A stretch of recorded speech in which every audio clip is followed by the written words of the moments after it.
ये पूरी सरकार मिलावटी और भ्रष्ट है।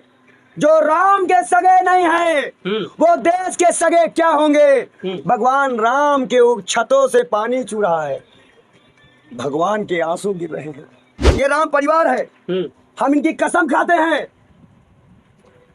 हम इनकी कसम खाते हैं। हम अयोध्या की धरती से संत बालियों की महाराज इसकी कसम खाते हैं, भगवान राम की कसम खाते हैं। हम मिट्टी में मिला देंगे भ्रष्टाचारियों को इस बार। अरे मोदी जी, स्कूल नहीं छोड़ा, अस्पताल नहीं छोड़ा, गरीबों को नहीं छोड़ा, कम से कम भगवान राम के तो घर को छोड़ दिए होते। मंदिर से तो मोहब्बत है ना। अरे क्या मोहब्बत है, बेशरम दलाल है, मारते चप्पल मुंह ठीक करो भाजपाइयों का। एक एक भाजपाई को निकालो और चप्पल ही चप्पल मारो भगवान राम के फोटो दिखाकर। ये दलाल है बेशरम। अरे जिन्होंने गाय के नाम पे सौदा कर लिया वो राम को छोड़ेंगे। मैं चीखता रह गया, चिल्लाता रह गया, मंदिर नहीं बना मत करो। रोया, बिलबिलाया, धरना दिया, प्रदर्शन किया, भूख हड़ताल किया, अपने आप को खत्म करने की भी कोशिश किया, लेकिन ये नहीं माने दलालों। मंदिर का मंदिर किसी काल में बना है? मंदिर का श्रेय किसने लिया है? कौन राम मंदिर के नाम वोट मांग रहा था? कौन शहीदों के नाम वोट मांगा है? अब किसकी किरकिरी होनी चाहिए? जो आप किसको देना चाहिए? कोई जवाब देने के लिए तो राम को लाए, हम उनको क्या लाए। टकला चुप है हमारे यहाँ का योगी आदित्यनाथ, भगवा पहनने वाला। ऐसी कुर्सी में बैठे हैं, भगवा पहनेंगे। दलालों, तुम लोगों को पहनने का अधिकार नहीं है भगवा, तुमको संत कहलाने का अधिकार नहीं है। तुमने राम का अपमान कर दिया। योगी है वो। अरे काहे का योगी भाई? भगवान राम के मंदिर में चोरी करवा रहे हो। आदाब दोस्तों, मैं आपके साथ जफर सिद्दीकी, आप देख रहे हैं पीआरबी। जिस तरीके से राम मंदिर की प्राण प्रतिष्ठा को लेकर पूरे देश भर में हंगामा काटा गया, ये कहा गया कि जो कभी नहीं हो पा रहा था वो प्रधानमंत्री मोदी ने करके दिखाया, जबकि सुप्रीम कोर्ट के आदेश पर मंदिर बनना था। लेकिन क्या हुआ, यानी कि जो कई हजार करोड़ का जो है बजट लगाने के बाद मात्र 6 महीने भी नहीं चल पाया और मंदिर के छत से जो है वो पानी चूने लगा। बातचीत कर लेते हैं हमारे साथ बालियों की पंडित विजय शर्मा। कैसे देख रहे हैं पंडित जी? ये पूरी सरकार मिलावटी और भ्रष्ट है। जो राम के सगे नहीं है वो देश के सगे क्या होंगे। भगवान राम के छतों से पानी चू रहा है, भगवान के आंसू गिर रहे हैं। दिल रोता है कि मंदिर में, अरे मोदी जी, स्कूल नहीं छोड़ा, अस्पताल नहीं छोड़ा, गरीबों को नहीं छोड़ा, कम से कम भगवान राम के तो घर को छोड़ दिए होते। वहां भी घोटाला। ये वही कंपनी है जिसने वो टर्मिनल बनाया था जिसमें 42 लोग, उत्तरकाशी वाले। अब अटल टर्मिनल जो भी बर्बाद हुआ वही कंपनी है। तो ये सब हो रहा है, उसके बाद फिर क्यों दिया जाता है उन्हीं को ठेका? पैसा चंदा आता है ना। अच्छा, चंदा लो, धंधा लो, चंदा दो, धंधा लो, चंदा लो। और मंदिर से तो मोहब्बत है ना। अरे क्या मोहब्बत है, बेशरम दलाल है, मारते चप्पल मुंह ठीक करो भाजपाइयों का। एक एक भाजपाई को निकालो और चप्पल ही चप्पल मारो भगवान राम के फोटो दिखाकर। ये दलाल है बेशरम। भगवान राम के फोटो लेकर चुनाव प्रचार किया है दिया। आज हनुमान जी की गदा बरसेगी इनके ऊपर, हनुमान जी बरसेंगे इनके ऊपर, हनुमान जी इनकी लंका को आग लगा देंगे, इनकी सरकार को आग लगा देंगे। ऐसा हनुमान ने लंका को आग लगाई थी, वैसे भाजपा के को आग लगा देंगे हनुमान जी। पंडित जी, लेकिन जब प्राण प्रतिष्ठा हो रही थी आपने लगातार उस वक्त विरोध किया था कि अधूरा मंदिर की प्राण प्रतिष्ठा नहीं होनी चाहिए, लेकिन हम तो बहुत छोटे संत हैं। हाँ, शंकराचार्य ने भी विरोध किया था। हम बहुत छोटे संत हैं। हमारी गिनती ये लोग आतंकवादी और मुसलमानों में करते हैं और इनको हम कुत्ता बोलते हैं। कौन सा कुत्ता? कौन सा कुत्ता? जिसको सिर्फ बोटी से मतलब होता है। अच्छा। चाहे बोटी माँ की हो, चाहे बोटी बाप की हो, चाहे बोटी उसके ईश्वर की हो, बोटी से मतलब होना चाहिए बस। क्या राम के साथ भी सौदा कर लिया उन्होंने? नहीं किया। अरे जिन्होंने गाय के नाम पे सौदा कर लिया वो राम को क्या छोड़ेंगे? मैं चीखता रह गया, चिल्लाता रह गया, मंदिर नहीं बना मत करो।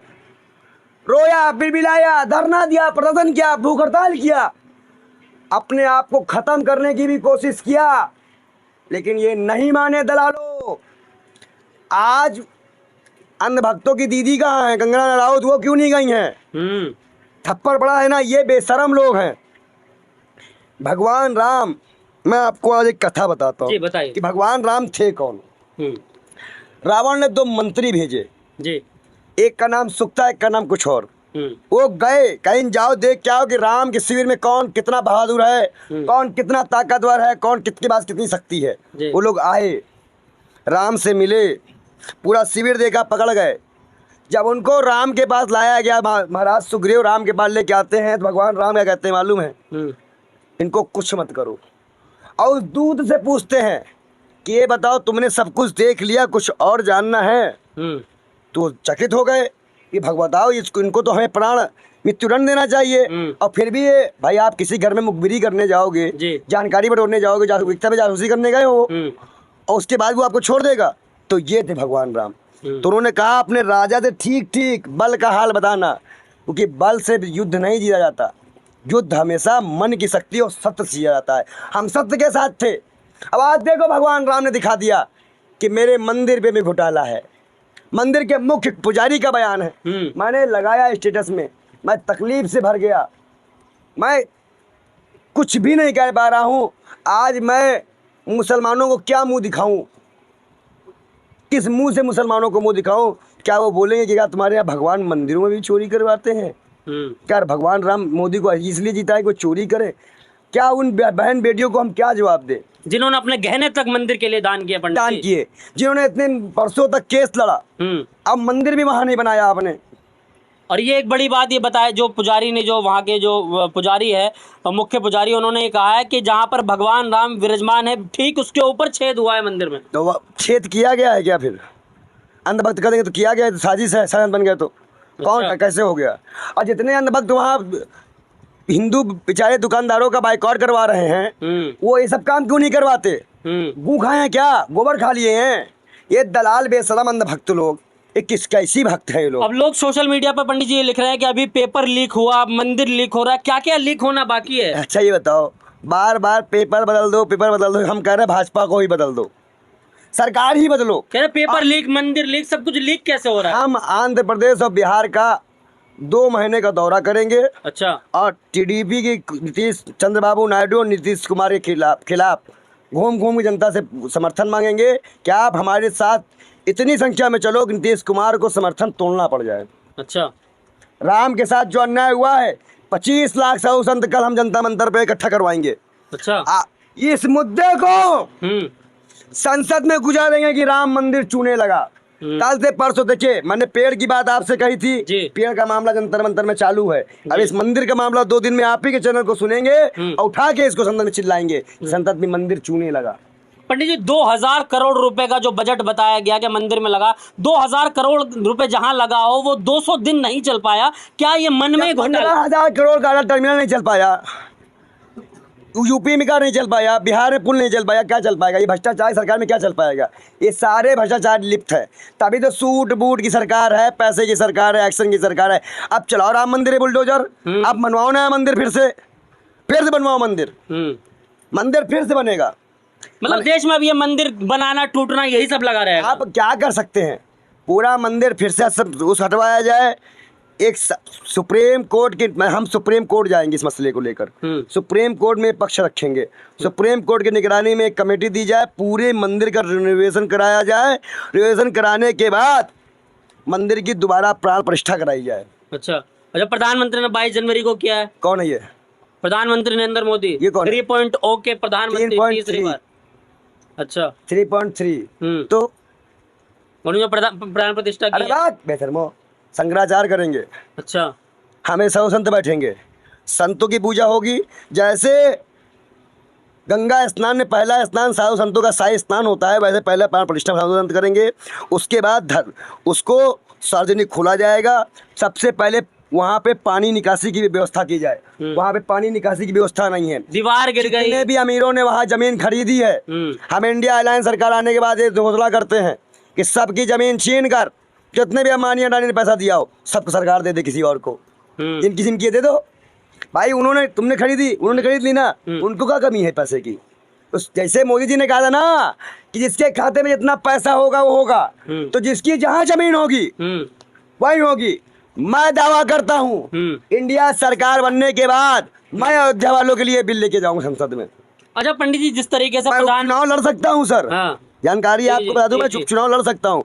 मैं संसद में इनके लिए जाऊंगा कि जिनका मकान जहाँ था, चाहे अमिताभ बच्चन खरीदे, चाहे प्रीति जिंटा खरीदे, का कोई भी खरीदा हो, वो मकान उसी को दिया जाएगा। नहीं, जिस तरीके से तमाम जगह जहाँ सभाएं करी उन्होंने लोकसभा चुनाव के बीच में, प्रधानमंत्री मोदी ने कहा राम विरोधी और राम के भक्त। अरे दलाल है बेशरम, खुद दलाल है राम, ये क्या राम विरोधी बताएगा? ये पैदा नहीं हुआ, ये पता नहीं कहाँ उठ के चला आया। राहुल गांधी को राम विरोधी बता रहे थे। ये अच्छा ये बताओ, ये दलाल नहीं है? मंदिर कहाँ, अच्छा मंदिर किसी काल में बना है? मंदिर का श्रेय किसने लिया है? कौन राम मंदिर के नाम में वोट मांग रहा था? कौन शहीदों के नाम में वोट मांगा है? अब किसकी किरकिरी होनी चाहिए? जवाब किसको देना चाहिए? कोई जवाब देने के लिए तो राम को लाए, हम उनको क्या लाए, टकला चुप है हमारे यहाँ का? हाँ। योगी आदित्यनाथ भगवा पहनने वाला, हाँ। ऐसी कुर्सी में बैठा है भगवा पहनेंगे। अरे उतार दलालो, तुम लोगों को पहनने का अधिकार नहीं है भगवा, तुमको संत कहलाने का अधिकार नहीं है। तुमने राम का अपमान कर दिया। योगी है वो। अरे काहे का योगी भाई? भगवान राम के मंदिर में चोरी करवा रहे हो। देखा नहीं आपने संसद में रोए थे? इतना सोना आया था फिर भी मंदिर चूरा है। हम्म। अरे पूरा छत तो सोने से सील कर देनी चाहिए थी।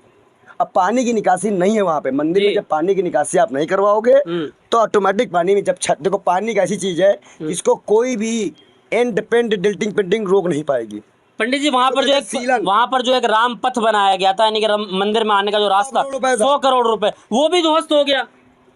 ये सारा पैसा सुप्रीम कोर्ट सरकार से मांगे और जवाब मांगे, और इस पे सुप्रीम कोर्ट में याचिका लगानी होगी।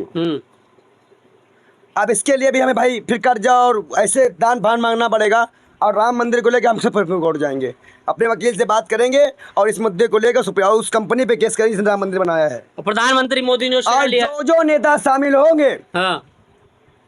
उस मामले में आएंगे, चीफ जस्टिस से मेरी अपील रहेगी तत्काल उसी वक्त जेल कड़ी सजा, जैसे इस्तीफा तुरंत देना पड़ जाए। जो भी इस घोटाले में शामिल होगा वो जेल जाएगा। अभी से मैं बता दे रहा हूँ, मेरे पास सारी, मैंने लाल फाइल बनाई थी, आपको याद होगा। जी याद है मुझे।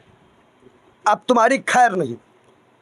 अच्छा पंडित जी, एक आखिरी सवाल होगा कि जिस तरीके से इन्होंने जो है मंदिर के प्राण प्रतिष्ठा के टाइम पे एक आके घर घर दिवाली मन ली, ये दिवाली वगैरह क्या मनी? आज क्या दिवाली है? बारिश हो गई, दिवाला हो गया, यानी कि अभी मतलब पहली बारिश में भाई जो आपने दिया बनाया 90 करोड़ का जो भी था वो भी खराब हो गया, पूरा मंदिर ध्वस्त हो गया, रोड ध्वस्त हो गई। तुम्हारा मुंह कब ध्वस्त होगा? तुम कब ध्वस्त होगे? भगवान, हम तो कह रहे हैं भगवान जाइए, ये राम परिवार है, हम इनकी कसम खाते हैं, हम इनकी कसम खाते हैं, हम अयोध्या की धरती से संत बालियों की महाराज इसकी कसम खाते हैं, भगवान राम की कसम खाते हैं। हम मिट्टी में मिला देंगे भ्रष्टाचारियों को। इस बार राम मंदिर पे भ्रष्टाचार करने वालों को हम मिट्टी में मिला देंगे, याद रखना, मिट्टी में मिला देंगे, ये संकल्प है मेरा। चलिए बहुत बहुत शुक्रिया। बाल योगी पंडित विजय शर्मा हमारे साथ थे। देखिए इतना नाराज पंडित जी को आपने शायद कभी नहीं देखा होगा, लगातार हमारे मैंने हिंसा की बात नहीं की। बिल्कुल। और जब हमारे धर्म पे, हमारे राम पे ये नारा बदल सकते हैं, जय श्री राम से जगन्नाथ कर सकते हैं, लेकिन हमें भगवान जगन्नाथ और जय श्री राम में अंतर नहीं, क्योंकि दोनों एक ही स्वरूप है। क्योंकि ये पंडित बाल योगी विजय शर्मा यानी कि साधु संत समाज से आते हैं, लगातार जो है ये अपने धर्म में जो है बड़ी भावना रखते हैं, बड़ा भरोसा रखते हैं। इन्हें लगातार ये कहा था उस टाइम पे जब वो प्राण प्रतिष्ठा होनी थी कि ये सब कुछ ठीक नहीं है, इसका जो है गलत असर आएगा पूरे देश में। और देख सकते हैं आपके किस तरीके की तस्वीरें आई कि राम मंदिर में जहाँ पर राम लला की मूर्ति लगी वहीं पर जो है अचानक छेद हो जाना। आखिर ये भ्रष्टाचार नहीं तो क्या? और पंडित जी ने कहा कि हम इस मुद्दे को लेकर जो सुप्रीम कोर्ट जाएंगे। आप इनकी बातों से कितना सहमत है अपनी राय जरूर दें। देखते रहिए PRB।